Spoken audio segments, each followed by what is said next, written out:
माता महागौरी हिंदू धर्म में शक्ति स्वरूपा आदिशक्ति के 9 रूपों में से 8वां स्वरूप है।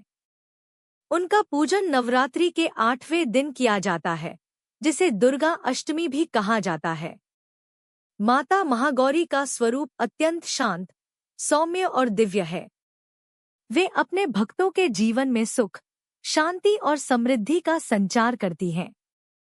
उनका वर्ण अत्यंत गौर अर्थात सफेद होने के कारण उन्हें महागौरी कहा जाता है। माता महागौरी का स्वरूप अत्यंत उज्ज्वल और पवित्र माना जाता है। वे श्वेत वस्त्र धारण करती हैं और उनका वाहन बैल अर्थात नंदी है। माता के 4 हाथ होते हैं। एक हाथ में त्रिशूल, दूसरे हाथ में डमरू, तीसरा हाथ अभय मुद्रा में, चौथा हाथ वरद मुद्रा में। उनका यह रूप अत्यंत शांत और करुणामयी है, जो भक्तों के सभी कष्टों को दूर करता है। माता महागौरी की कथा भगवान शिव और माता पार्वती से जुड़ी हुई है।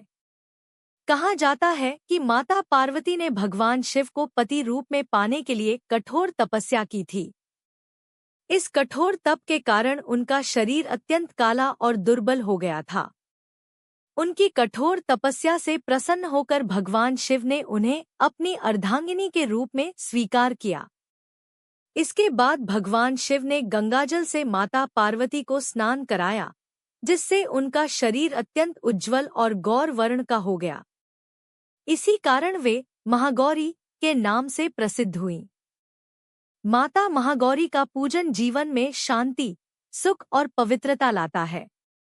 वे पापों का नाश करती हैं, विवाह संबंधी बाधाओं को दूर करती हैं, मनोकामनाओं को पूर्ण करती हैं, मानसिक शांति और आत्मिक शुद्धि प्रदान करती हैं। जिन लोगों के जीवन में कठिनाइयां और अशांति होती है, उनके लिए माता महागौरी का पूजन अत्यंत लाभकारी माना जाता है। नवरात्रि के 8वें दिन माता महागौरी की विशेष पूजा की जाती है। इस दिन भक्त पूरे श्रद्धा और भक्ति भाव से माता का व्रत रखते हैं। पूजा विधि: सुबह स्नान करके स्वच्छ वस्त्र धारण करें।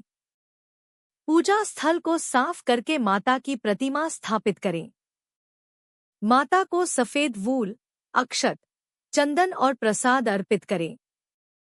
घी का दीपक जलाकर आरती करें।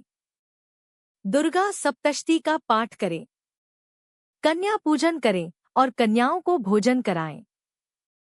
माता महागौरी को सफेद रंग की वस्तुएं अत्यंत प्रिय होती हैं, इसलिए उन्हें नारियल खीर, सफेद मिठाई, रसगुल्ला, पेड़ा, दूध से बनी वस्तुएं का भोग लगाया जाता है।